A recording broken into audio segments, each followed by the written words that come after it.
What's up, everybody? Welcome in to another edition of the Hoops Betting Hour. I am the big man on campus. We are here on a Friday, May 7th, 2021. Hope you're all having a great week. Your work weekends today for most. We're just getting started. We got a busy week end here at PicksWise, powered by FanDuel. Our Friday guest joins us. We got a big NBA card to take a look at, and I have a big bounce back day, hopefully in order. Props last night were not kind to me, which we'll get into in the recap. Ian Cameron, how you doing today?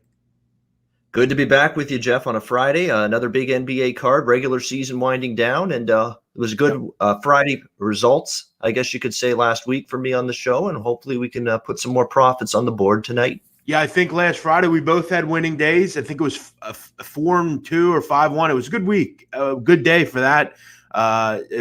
Debut on the show for you. Did some nice things, so good stuff. Hope everyone's enjoying their day. As always, we are here every day at noon Eastern, breaking down the NBA card. All sorts of different NBA handicappers join us. We get after breaking down each game, sides, totals, props, all sorts of stuff, futures. So make sure you join us. If you're new around here, you hit the subscribe button and you hit the like button as well. Letting us know you enjoy the show. There's also a chat box if you want to make your voice heard. Ian, a couple of things. Last night, a couple of interesting results. A nice win for the Dallas Mavericks, who really had to fight. It was a close game. Dallas did a nice job kind of weathering the storm, had a good fourth quarter, and took care of the Brooklyn Nets. Brooklyn, again, I didn't think they played poorly defensively, but, it was really Kyrie Irving and everybody else. I mean, Kevin Durant didn't play particularly well. No one else really outside of Kyrie did anything. And weirdly enough, Rick Carlisle, we kind of talked about it before the show started. Luka Doncic plays 36 minutes. There was wide parts of the second half where he just wasn't in there and ended up killing the prop. I had a prop yesterday, Ian, over 30.5 or over 31.5. Luka Doncic has 19 points at the half. I think scored 1 point in the third quarter. It ended up being the undoing. The two things that prevent you from hitting props are blowouts and coaches just not wanting to play the players. There you go. Yeah, load management's an issue in the NBA. It's been an issue for years, and players are all of a sudden rested, and it's even more so this year in the pandemic season with a condensed schedule, a ton of games in a short period of time. Coaches are going to want to give their star players as ample amount of time to rest. Look at what Steve Nash has done too in Brooklyn. When have we seen Durant, Irving, and Harden on the floor together? All three of them in the same game. It's been rare. And obviously Harden's been injured, but the other two guys, they've been rested a lot in multiple games. And it's frustrating as a bettor and a handicapper. You're basically playing Russian roulette with your money because you got to wait around and see who's in and who's out. And you think someone's going to be in and then they're out. And you think someone's going to be out. And all of a sudden, oh, look at, he's in shoot around. He's on the floor taking shots. He's going to play. Wow. Didn't see that one coming. So it's been frustrating in that regard. And it's been a battle, no question about that. I'm amazed things have been good enough for me from a betting standpoint this season in spite of all this, but it's still frustrating. It's aggravating that you have to deal with this night in and night out. Yeah, another odd result. Pretty bad loss for Atlanta last night. They lose to the Indiana Pacers, who have been a complete mess. I had Dallas man last night, so I was happy to see. I didn't buy Brooklyn being 4-point chalk there on the road against a very good Dallas team. Brooklyn not always showing up in the big games. Of course, they lost 2 to Milwaukee earlier this week. That one I got dead wrong. I mean, I laid the 6 with Atlanta there on the road last night. I thought things were falling apart for the Pacers. They're not playing defense. Miles Turner's out. Brogdon's been in and out. Nate Bjorkgren is losing control of the team, and there's whispers that his job could be in jeopardy already. And I thought, here's a team just in free fall, fade. And sure enough, they rise up. Now, either that was they rose up and they shut out the noise and they played one of their best games in weeks, or that was just Atlanta flat as a pancake.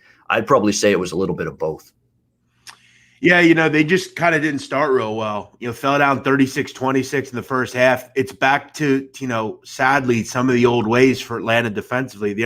They win when they defend because offensively they're very good, but they've had these lapses in defense where they just don't defend, and last night was one of them.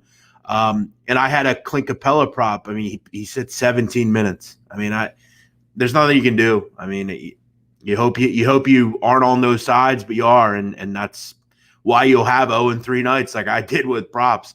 Couple of comments here. Shout out to this guy. Tweet your picks so we have something good to fade. Or you could just watch so it benefits us, which you'll do. So thanks. Appreciate you watching Negel later. Aaron Jones says injuries suck as well. Yes, they do. That's part of the game, man, sometimes. And that's, the hit or miss thing with props when you're playing them. That player goes down and you lose. It's not like where the team can pick anyone up. A couple other results here. About player props is I haven't bet a lot in the regular season player props. I'll be involved in the postseason with the player props because guess what? It's playoff time. This is when the games matter. This is when you would expect there's not going to be anybody out other than injury at playoff time. There's no rest anymore. The games are probably going to be more competitive because now you're dealing with the best teams, so maybe less blowouts. I think those are the better opportunities for player props, playoff time. And in these best of 7 series, you get these coaches adjustments, you get these game adjustments. Some of the best player props I find, Jeff, at playoff time, a really good player, particularly on the offensive end, has a terrible shooting night, way below their average in one game. Yeah. You can come right back with that player over their point total in the next game. I love those kind of situations with player props during the postseason. Sure. And look, I think during the regular season, it's just about finding a couple guys that have been good to you. They're on, they're playing well. They've had good 10-game runs, things like that. And last night, case in point, the Steph Curry prop has been dead money. It's hit every night with the threes. It's 5.5 every night. Books adjust it, put it up to 6.5, and he falls 6. Doesn't play in the fourth quarter. And listen, I've gotten beat on that the last couple nights. Seth Curry had 9.5 points forever. I was hitting him left and right. They push it up to 11.5. He falls 11 the other night. Same thing last night with Curry. 5.5s were coming in, regardless of whether you were laying the juice or not. They bump it up to 6.5. He falls right on 6. The books are going to adjust when they're getting beaten up, and they had to do that. The 5.5 minus 170s are coming in. They had to put it up to 6.5 at plus money. It ended up working. That 6 number was perfect. And again, Steph Curry doesn't play in the fourth quarter. It falls 6. Also, nice win for the Clippers last night. They continue to beat up a bad Laker team right now. This team and we talked about it yesterday, and we've talked about it for a while. This team just can't really score without Schroeder and LeBron. Add in the fact that Anthony Davis only played 9 minutes. Only Kyle Kuzma and Montrezl Harrell scored in double digits. Ugly night, ugly couple of weeks for the LA Lakers. It is, and foreshadowing for later in the show when the Laker game comes up tonight against Portland. Don't be scared right now to lay points against the Lakers. They're banged up beyond belief. There's no chemistry on the floor. They couldn't give a damn, a rat's ass about what seeding they finish with in the Western Conference. Don't be scared to lay points with the Lakers. I'll get back to that point later in the show. Yeah, agreed. All right, let's get into it. As always, we are here every day, noon Eastern, whether it's Ian Cameron, whether it's Martin Wise, or the Spread of Stairs, Key Profit, or whoever. We get it going here at noon every day here on Picks Wise. You can watch the show after the fact, which a lot of people do. Thank you for watching, as always. All right, let's get into it. We'll start it out in Philadelphia, down on Broad and Patterson. The Sixers hosting the New Orleans Pelicans. Sixers laying 9.5. The total here is 226.5. Sixers, again, winning games is normal for this team. It's one of the best teams in the NBA. But 5 of the last 6 have come by double digits. This team has been pounding teams for the most part.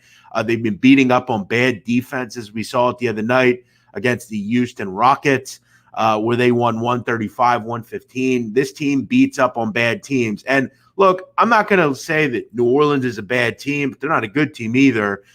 One thing New Orleans does not do well is defend. They've been awful all season.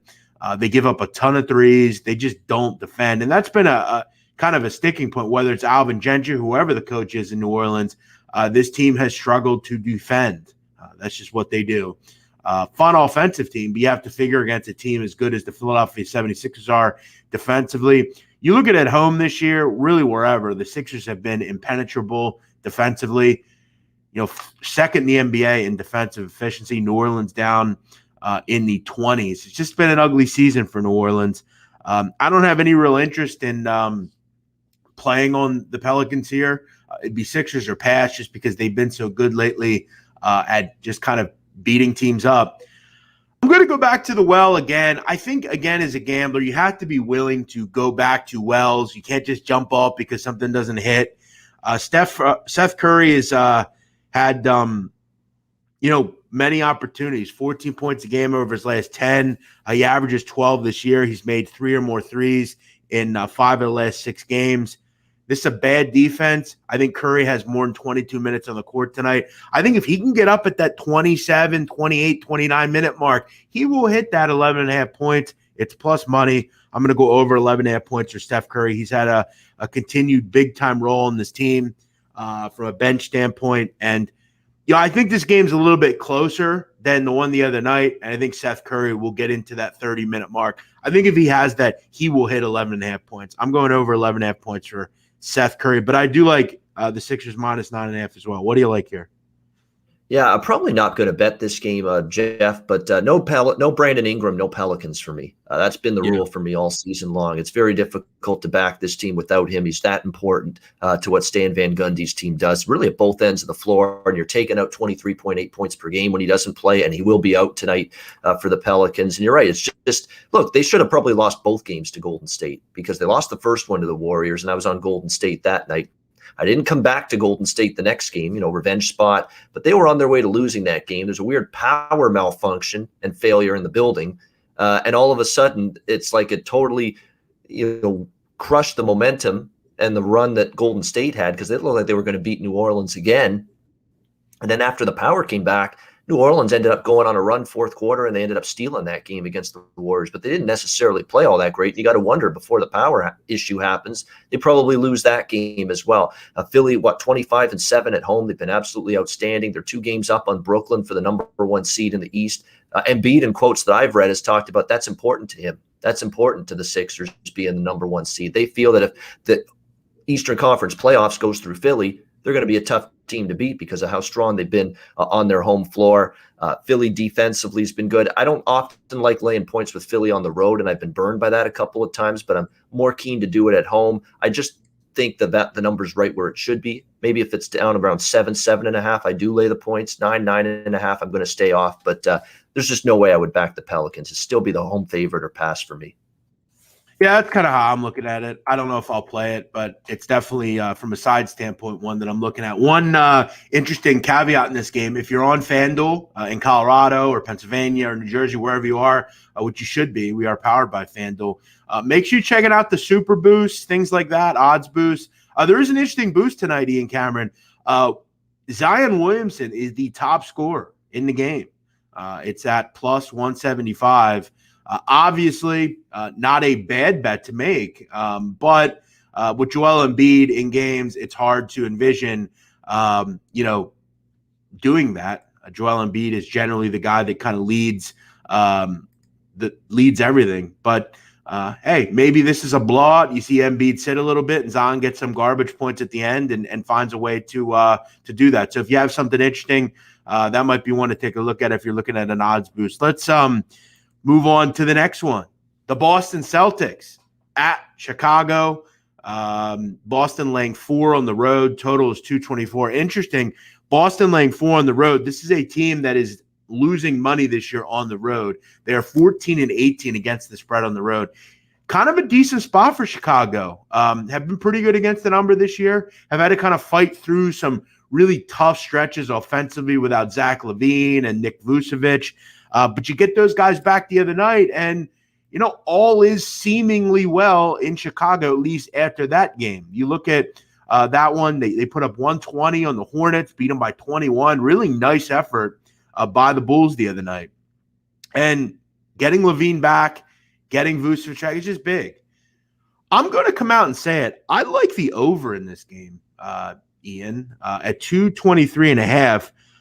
You look at the Bulls, I think their offense is much better with those guys back. I think they're a group that can kind of push 110s here against a Celtics defense that I think's been pretty poor this season overall. We know how good this offense is at times for Boston.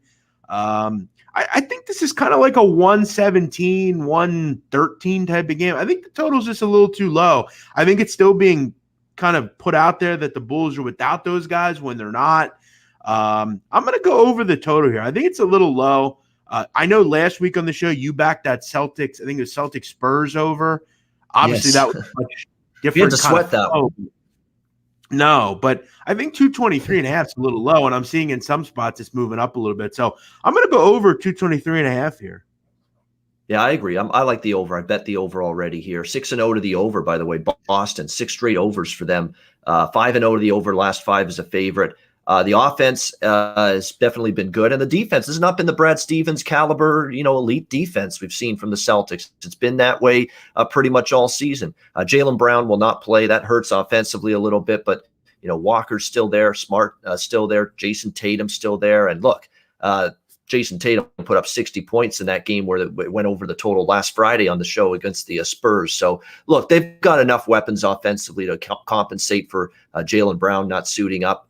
Chicago, look, Zach LaVine's a difference maker. I mean, last night I was on Chicago minus the points against Charlotte and the over. The over just barely got there, but it got there. It was 218. It got to 219. So, but that's because Charlotte couldn't do a whole lot, not because of anything Chicago didn't do offensively. And look, it's a completely different team with LaVine on the floor. He transforms the offense. He's their best scorer. When they need a shot at a big time, he's the one that gets it for the Chicago Bulls. So it's an absolute difference maker. It's not a surprise with LaVine back. Chicago covers. The game goes over the total. When before his return, Jeff, Chicago wasn't covering, and a lot of their games were staying under the total. So I think you're seeing a little bit of a flip, a little bit of a reverse now with LaVine back on the floor. It is a second night of back-to-backs here for Chicago. It does a little concerning about the spot. There's a little bit of a rest edge for Boston, but you look at Chicago, second night of back-to-backs this season, they've only been outscored by a little under 4 points per game on the second night of back-to-back. So I know they're backing Boston here, up from 2.5 to 4. I'm going to hope some more Boston money keeps on rolling in here. I'm going to bet Chicago plus the points at whatever number I can get, whatever that best number is. I'm going to take Chicago. These games obviously significant for them a little bit in terms of seeding. And I do think we'll see points, and I'm in agreement with this game going over the total. Bulls now could transform a little back to being an over team, certainly with Zach LaVine back. Yeah, you look back to April 19th, these two teams played each other. It was 102-96, very low-scoring game. But, you look back to the game, it was kind of a, rough beat. I mean, in the second quarter, these teams combined for 36 points. Kind of rough. All in all, though, they had a 58-point fourth quarter. They had a 54-point first quarter. So, all in all, there were some decent stretches of scoring. It just that second quarter really was brutal and only allowed them to get to, high 190. So kind of a rough one. But we'll take it that doesn't happen here tonight and go over the number. As Ian alluded to and I alluded to. With the Bulls, I think, Zach LaVine just makes them a different-looking offense, and I think they're more able to get into the 110s and the 115. So let's rock with it here. Couple comments here. Jeremy DeLeon says, "What's up? Great to see you guys." Thanks, man. Appreciate it. Thanks for watching. We're here every day, noon Eastern. Next one, Milwaukee hosting Houston. Milwaukee laying 16. This number I think is going to go up to 16.5. In fact, it has 16.5. Total 232.5. Look, hard to bet. Obviously, Houston is the worst team in the NBA against the spread at 22-44. This is a Milwaukee team that, look, frankly, I'm not running to the window to bet. I mean, they've lost money against the number as well. But, look, if I had to play it, gun to my head, I'm not taking Houston. This game just kind of screams, 132, 110 or something. Like I don't want to ever bet Houston. I don't ever want to be anywhere near them. They'll never get money from me at this point. And I think the game kind of goes like the Sixer game went the other night. It's a pass. I have no interest in talking about it, no interest in betting it. Any thoughts here, Ian? Are you betting this game? Yeah, the over makes sense to me here, Houston and Milwaukee. Of course, the last time these two teams played, the score was insane. It flew over the total with room to spare. It was 143 to 136, and Houston pulled the upset here. Yeah, I remember that game, actually. Yeah, and that was the game Giannis got hurt as well. He left the game, didn't return. That's right. He played 1 minute, right? Played 1 minute, and then Milwaukee was just terrible. So right. This is definitely a meaningful. Usually you would think, geez, Milwaukee, are they going to be flat for playing Houston? They just won a barn burner with Washington that went down to the wire the other night. They may not look past Houston tonight after what happened the last time they played the Rockets. So I don't know if I'd want to lay 17, but I sure as hell don't want this underdog. And maybe a first half look on Milwaukee. That does interest me because I think we get Milwaukee early in the game, focused, coming out strong, team that did beat them. For as bad as Houston is, they did beat Milwaukee last week when they played. So maybe a first quarter look to the Bucks, maybe a first half look to the Bucks, and then if they're up big and they're up by like 15 or 20 at the half, they might pull their foot off the gas pedal a little bit in the second half. So I'll probably be on those two. First quarter, first half looks to the Bucks, and I like the full game over. Look, the Rockets aren't defending a lick right now. 135 points they gave up the last game they played against the Sixers, 122 to New York. And New York's a methodical paced, defensive-minded team, and they still give up 122. 136, of course, given up to Milwaukee. They've trended over the total. There'll be pace in the game. Both teams play that way.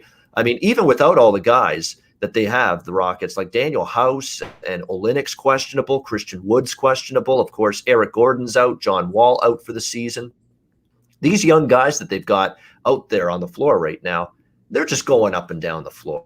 They're not getting back on defense. They're not contesting shots. It's just roll the ball out there, have some fun, put up some shots, put up some points. That's been basically the mantra lately for Houston. So I think Milwaukee, first quarter, first half, they come out focused because of the fact they lost to Houston the last time. And I also like the full game over 232.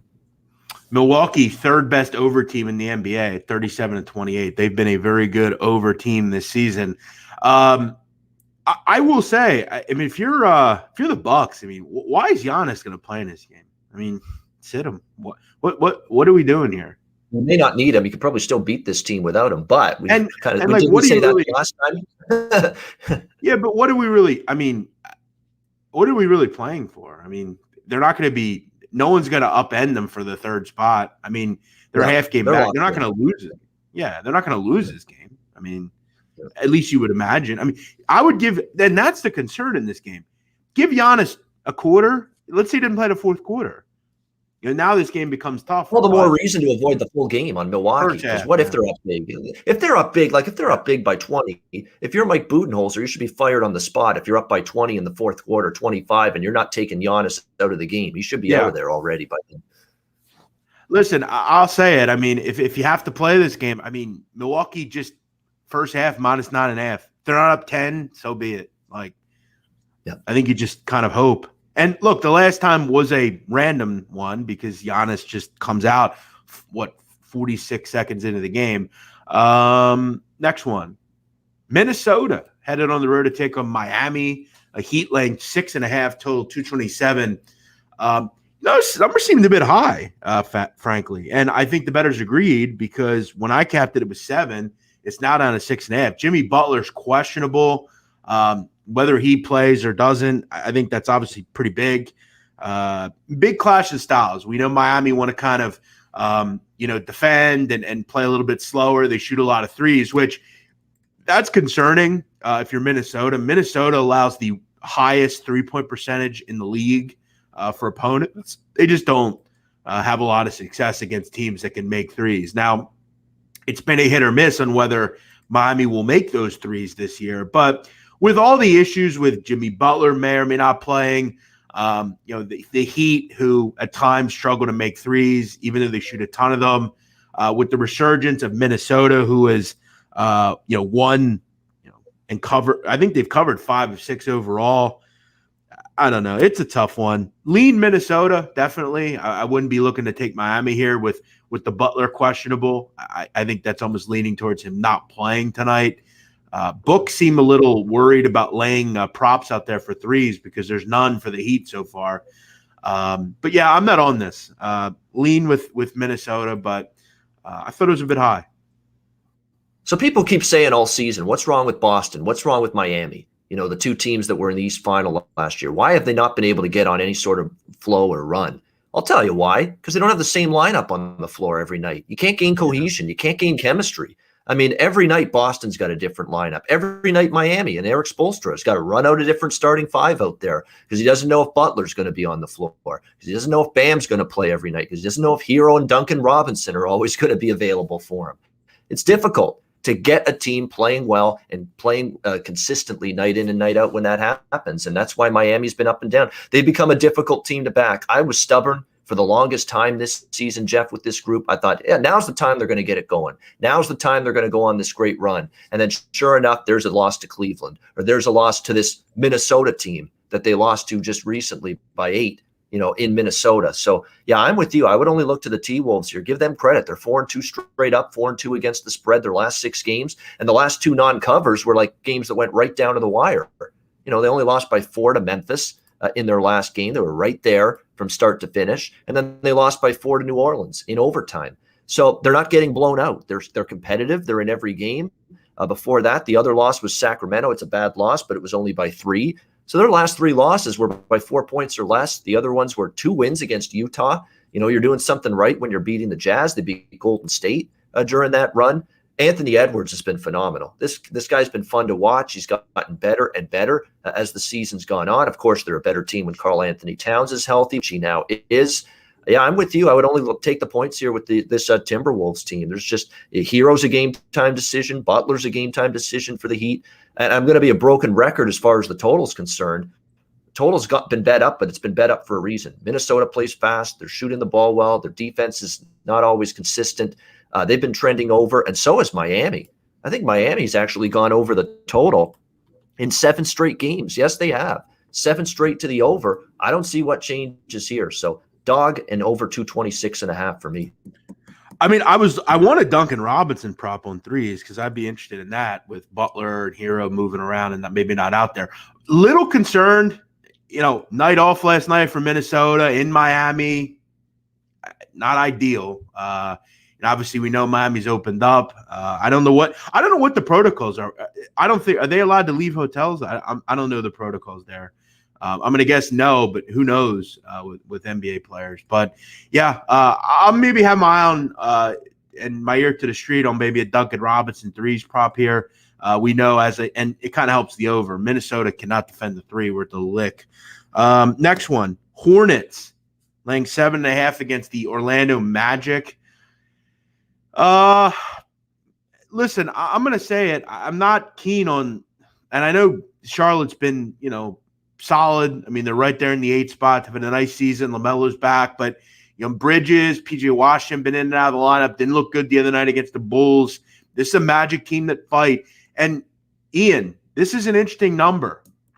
The worst 2-point defense in the NBA is the Charlotte Hornets. They've allowed opponents to shoot 55% from 2. That is not good. Worse than the Kings, who have had a historically bad defense. So not ideal. I mean, this is a Hornets team that's really got to withstand some pressure here. I mean, they're still hanging there by a thread, but they're hanging there. This is kind of a dangerous game, laying a lot of points here. And this is a Magic team that you got to give it to them. They're not the worst team in the league. They fight. They've got some kids that you like, Cole Anthony, Gary Harris. They've got some players. And look, I'm going to say it. I mean, the Pacers are only a game back from that 8 spot, Ian. Not ideal for the Hornets. No, it's definitely not. This is an interesting one. I don't know if I'm comfortable laying this much with Charlotte, especially on a back-to-back after a bad game for them last night against the Bulls. We've mentioned the injuries. There's no Devontae Graham's been out forever, but of course Gordon Hayward as well, PJ Washington as well, Miles Bridges. So multiple injuries for this Charlotte team. Look, if you've been watching the NBA last night or the last few nights, it's hard to. You might be thinking, are you like every game, Ian, over the total? But it's hard not to. And this is another one. You got two teams that are just rolling it out there, and we've seen some crazy scores the last few nights. Like we're seeing games with 240 totals, and they wind up with 260 total points scored. Like it's Remember unbelievable. That Pacer game the other night? Yeah, exactly. So you can't be scared to bet fire away on a lot of overs right now. We're not seeing a lot of defense across the board. We're seeing offenses ahead of the defense right now, league wide in the NBA, and we've seen Orlando trend over the total. This is one of those perfect situations. They're not going anywhere. They're a lottery-bound team. They're not really playing much defense. They've trended over. Charlotte, I'm a little concerned because it's back-to-back. They're not exactly great offensively, but Chicago shut them down pretty good last night. But I don't think Orlando's going to. That's why I think the game goes over the total. So I do have a bet here, a smaller bet, but a bet over the total nevertheless. Yeah, Orlando, a very good over team as well. And as I said, I mean, Charlotte does not defend much right now. And look, Ian's right. I mean, outside of betting on Laker games, I mean, unders are not coming in. So, tread lightly. And it's teams, again, like the Knicks that are finding games over the total. The other night against Memphis, that game had no business going over. A couple things late, over unders 220.5 and falls 222. So, getting the right prices on totals and just kind of jumping in. 216 is low. I mean, that's real low. And I know the Magic aren't good, but they should be able to score against the Hornets. And the Hornets, they got Cole Anthony. He's scoring for them, and he's one of those guys that says, "Give me the ball, let me shoot." And he's getting it done for the Magic right now. Yeah, you don't need a ton to go over 216. Next one, Dallas hosting Cleveland. Dallas Mavericks laying 10, total 220. Cleveland is a tough team to back. I mean, that game the other night was brutal if you bet on it. Cleveland getting 13.5, I think, in that game. The game goes to overtime and they don't cover. That's brutal. It's just tough. I mean, the only player that does anything for Cleveland is Colin Sexton. Teams have been pretty coy on zeroing in on him and kind of shutting things down. You look the other night, Sexton wasn't a real factor and they got beat up. But it is a back-to-back for the Mavs. Rick Carlisle seems obsessed with resting Doncic and certain players. So not a game I'm betting. I think it's one of the tougher games on the card because I think the number's probably about right. I have no interest in Cleveland, and I don't really have any major interest in Dallas off a back-to-back in a game like this. Dallas is 6-8 straight up, 6-8 against the spread on the back-to-back. And you mentioned it. We've seen Dallas, especially you go back and you look at Dallas back-to-back games on their schedule this season, and especially against inferior teams, they've laid some eggs. They really have. And that worries me here in this game against Cleveland, especially following a huge win last night over the Brooklyn Nets, 113-109. They went all out for it. Look, I know it's a leap of faith with Cleveland right now. This is a team that hasn't covered a spread in 8 games. They're 0-8 against the spread their last 8 games, 0-8 straight up as well. Their last win was against Chicago, 121-105 back on April 21st. But I'm on Cleveland here. I'm holding my nose, closing my eyes. I know what we're getting involved with here, an 0-8 ATS and straight up run for this Cleveland team. But this is the ultimate of flat spots for the Dallas Mavericks. You mentioned it. Does Doncic even play? Porzingis, all of these guys that we're always worried about, do they get rest? In fact, Porzingis has already been downgraded to doubtful for this game with the knee injury. So the writing's on the wall right there, and it was downgraded this morning. So the writing's on the wall. There could be some guys sitting, which means if you like Cleveland, and I do, I took plus 10.5 with them, bet it now. And if you have that inkling in the back of your mind that Carlisle's going to sit some guys, get on it now, because this number won't be there if indeed later on we hear Luka and others are out. Cleveland 24-42 against the spread. Ian Cameron definitely taking a leap of faith. Taking a leap of faith, but it makes sense. From a situational spot standpoint, and Dallas's track record of playing down to competition against inferior teams, especially on back-to-backs, it has to be done for me to take Cleveland. Yeah. And look, in aligning with you in a way, Colin Sexton has been the bell cow. He's coming off a bad game. I think for them to cover and have a shot in this game, 25.5, he's going to have to get to 30. I mean, this is a guy that's been the bell cow for them. He does it all. So, not on this game personally, but we'll root for Ian Cameron. Next one, This is a good one. Denver at Utah. Battle of the Rocky Mountains. Denver getting 4. How about that? Denver getting 4 points, total 217. Denver's really defied the odds. Even though games look weird, it hasn't mattered. Denver getting 4 points looks weird, again, especially against a Utah team that's without Conley, without Mitchell. This is an odd number.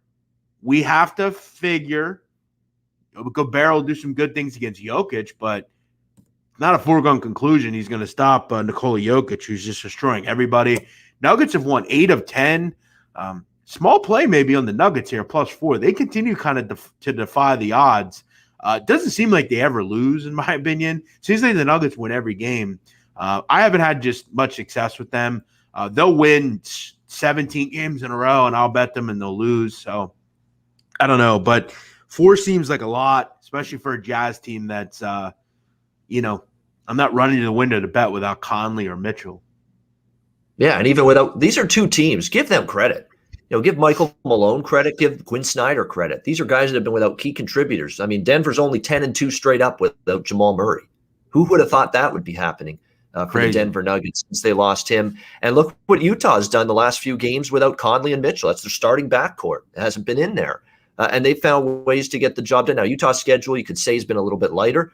But nevertheless, they've gotten the job done. And Utah's taken money for a very good reason here. Like, how much longer can Denver go without Jamal Murray? And how much longer can they go now with other injuries starting to mount? Because it's not just Jamal Murray anymore. You got Will Barton out. You've got Monte Morris out. PJ Dozier, an abductor strain injury, suffered the other night. He's not going to play tonight for the Denver Nuggets. So you're really starting to get thin. And there's going to be a lot more put on the shoulders of Nikola Jokic, the Joker, Aaron Gordon and company.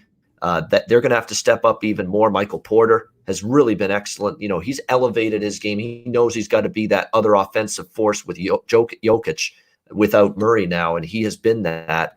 I was normally going to say I worry about Campazzo a little bit defensively, but he's not matched up against any superior guard on the other side right now for Utah because of the injuries to Mitchell and Conley at the moment. So that matchup is usually a bother. Like when Denver faces an elite point guard or elite backcourt now, those are the matchups I worry about for them. But you're not facing that here without Conley and Mitchell. So it's a tricky game overall. I just don't love that the injuries are mounting for Denver. And now you're getting a discount on Utah. Utah's only laying 4 at home. So I understand a little bit why the Jazz money is coming in. I'm not on the game, but I can understand why people are back in Utah a little bit. The injuries are mounting for Denver.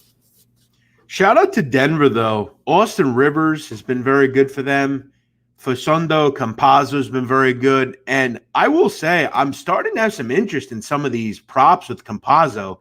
Campazzo scored 9 or more in 4 of the last 5. The only one he didn't do that in was against the Lakers, who are the best defense in the NBA. Campazzo's really answered the call. I mean, this is a guy that just came into the NBA about 6 months ago. He's playing about 30 minutes a game. Over 9.5 with Campazzo continues to be thrown out there, and I think it's a pretty good play.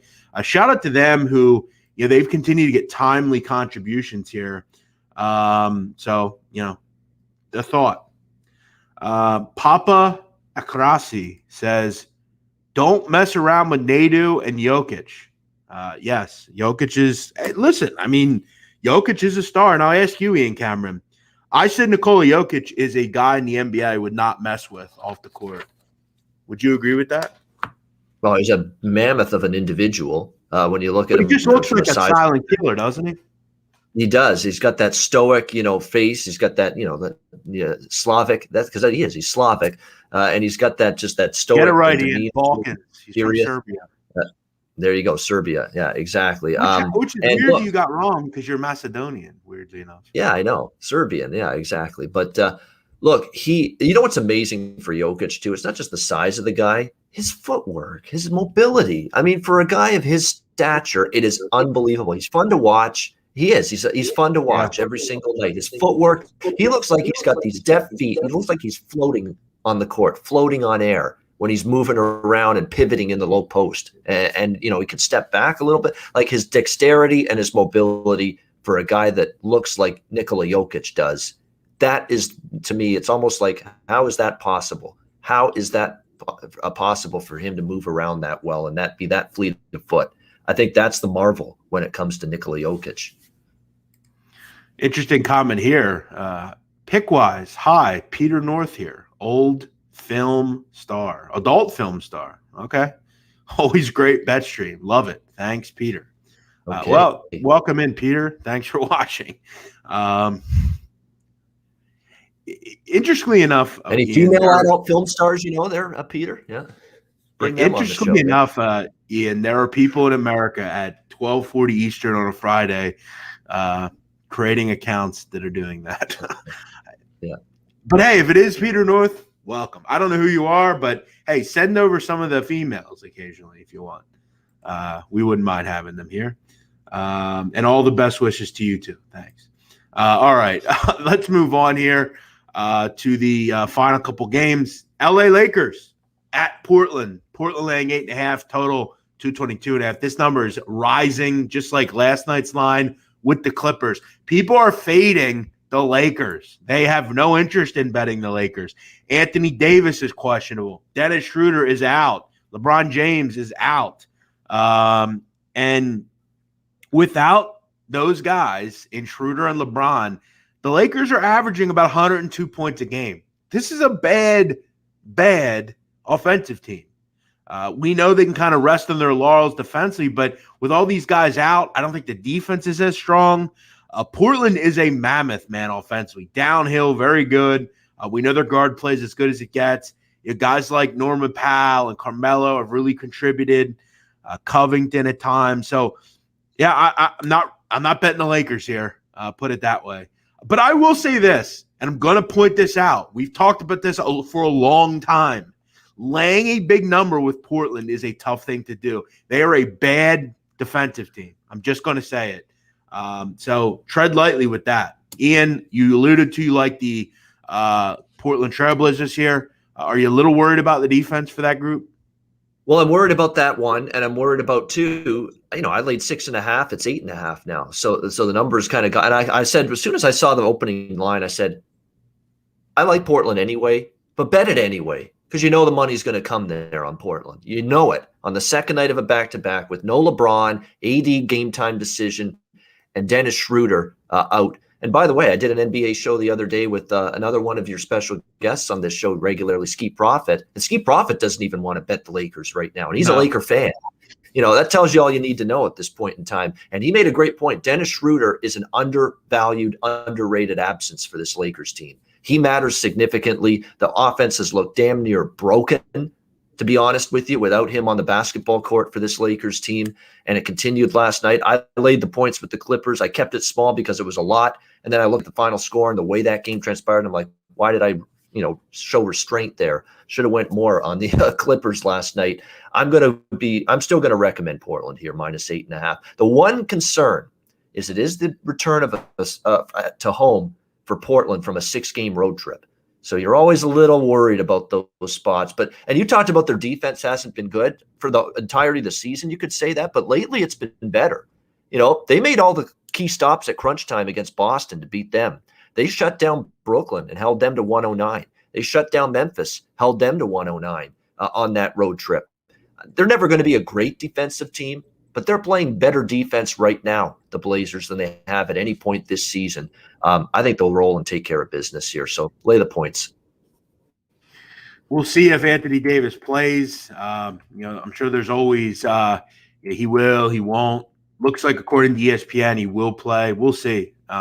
Look, I've seen guys say they're not going to play and then they play, or they're going to play and they don't play. So, yeah, it definitely will help. I think at 8.5, I'm starting to kind of say to myself, well, I just don't trust Portland defensively, but be that as it may. This is a game I'm on, though, the next game. Phoenix at home against the Knicks.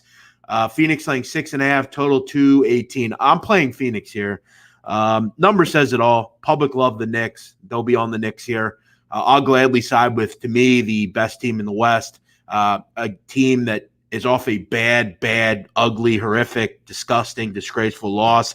A game they didn't play well in. Dario Saric is back, helps the bench a little bit. He didn't play the first time these two teams played. And I had the Suns last time these two teams played. Pulled away, won by 8, very good fourth quarter. And that's the thought of this game. The Suns are a great team. The Knicks are a good, okay team. The number says it all, though. Public will back the Knicks here. This number is one that sticks out, I think, to a lot of people. So I'll be on the Suns. I think they pull away and kind of win this one. 117, 109, something like that. 117, 106. I like the Suns here. I think the Knicks really struggle to score in the half court. I think it's going to be a tough one for them. I'll gladly back the Suns, -6.5. Yeah, this game for me tonight on the card, more than any other, it's that NBA equivalent of you see two hot, beautiful, smoking women, and you got to choose between one or the two. And that's exactly how I feel about the Knicks and the Suns here in this one. These have been two of my great loves, in the last few months in terms of betting. I mean, I've been on the Suns just a ton of times. I've been on the Knicks a ton of times. And it's tricky to want to split hairs and say, bet against either one of these teams right now. From a Suns perspective, there's things to like about them here. They're off a brutal no-show. It was a no-show. They just laid an egg against the Atlanta Hawks the other night. And Phoenix is generally good at home off a loss. They've been that way all season. The flip side, though, is New York is coming off their own, embarrassing loss. And I could smell it coming the other night for this Knicks team against Denver, 113-97. Julius Randle's on the jump on ESPN with Rachel Nichols, and then Thibodeau's on that show earlier this week talking to her and one of his former players, Kendrick Perkins, from back in the Celtic days when he was an assistant under Doc. And it's just a love-in. The national media just fell in love with the Knicks for everything they've been doing, and they've been getting a lot of TV time and guest spots on all these shows. And sure enough, like what did we see against Denver the other night? Flat as a pancake, their worst game by far in months. I do think they have a better game in them. I think you'll see it tonight. And it's also Knick revenge. Phoenix came back to beat New York at Madison Square Garden just a few weeks ago. So I'm not as gung-ho as you, Jeff, with Phoenix tonight, but I can see why you like them. And I respect this spot for Phoenix enough to not want to go against them. So this is a clear pass for me. It's funny, Ian. You go all the way back to April 3rd, okay? April 3rd. And then the other night against Denver. Those are there were only 2 games that the Knicks did not cover in. That game the other night against Denver and the previous game against Phoenix, the game that I mentioned, 118-110. This is a better – and here are the 2 common threads with Phoenix and Denver. They're both better than the Knicks. It's just that simple. Go back and look at the Knicks. And I'll never tell you, Jeff, that because I love this Suns team. I'm never going to say to you, don't bet the Phoenix Suns. No, they are legit. They could still be the number 1 seed. They're right there with Utah. I think that seed matters to them. I would think so. If you got the shot to be the number 1 seed, go for it. I think you'll get that with Phoenix here down the stretch. Yeah, exactly. And look, again, off a bad performance. I like the Knicks tonight, -6. Look, Ian, would you agree with this? Say yes or no on this question. Would you agree that this number makes no sense? I wouldn't say no sense, but it could be. Look, 6.5. 6.5 for the. Yeah. I would say no sense because look, the odds makers have been clubbed upside the head by Knicks money and Knicks bettors the last couple of months. So they've got to reduce the number down because of New York's crazy run, point spread wise. Yeah. Goofy for real says, new here. Are you guys just talking NBA? Yes, for the most part. This is a basketball betting show. If you have a comment, though, throw it out. We'll talk about it, though. All right, next one. Final game. Sacramento hosting the Spurs. Spurs laying 4, total is 220. Now, in the early 2000s, this would have been a great game, but we are not there anymore, okay? Worst game on the card, in my opinion. Just 2 middling teams that I'm not real interested in. Kings suck defensively. Right now they're without Fox and Halliburton and Barnes, so they suck offensively as well. Nice win the other night against the Pacers, but as we know, anybody can score against the Pacers. I have no opinion on this game. Any thoughts? Yeah, this one I could only look over. That's the way I go with Sacramento. But to your point about their offense struggling, you're right. Last 4 games, all unders for Sacramento, and they don't even crack 12 points, 111 or less in all 4 of those games. So the offense is lacking without De'Aaron Fox. There's no question. And Harrison Barnes may not play, and Ty Halliburton is out. You got to like all of a sudden that's a patchwork offensive starting 5 you've got. Wright and Hield are nice in the backcourt, but Harkless, Bagley, Rashawn Holmes. I mean, it's just not the greatest offensive lineup that you can put out there if you're Luke Walton. Problem is, on the other side, San Antonio's defense has really hit the skids. They're not really defending or guarding their man very well. They've trended over the total lately. I'm hoping this is a night Sacramento can shoot better, because this San Antonio defense has been allowing teams lately to do just that. So we'll see if this total keeps being bet down. I think people are reacting to Sacramento's recent underrun and their offensive struggles. We'll see if they bet this down further, but if it goes to 224 or keeps on ticking down this total, I might eventually get to the window and look over. There you go. Overs are not a bad bet nowadays in the NBA, as we know. All right, best bet time. I'll start it out. I like the Suns -6.5. I like the Celtics Bulls over 223.5, and I like Seth Curry over 11.5 points against the Pelicans, one of the worst defensive teams in the NBA. Let's hope Curry gets 30 minutes. If he can get there, I think he finds his way. By the way, Ian, the Sixers, I believe, have faced the Pelicans one time. Seth Curry was 0 for 7 in that game. I don't think he does that tonight. And look, I'm probably going to play a little bit on Campazzo over 9.5. I like that kid a lot, but it's not a best bet. But Ian, give us a couple of free best bets.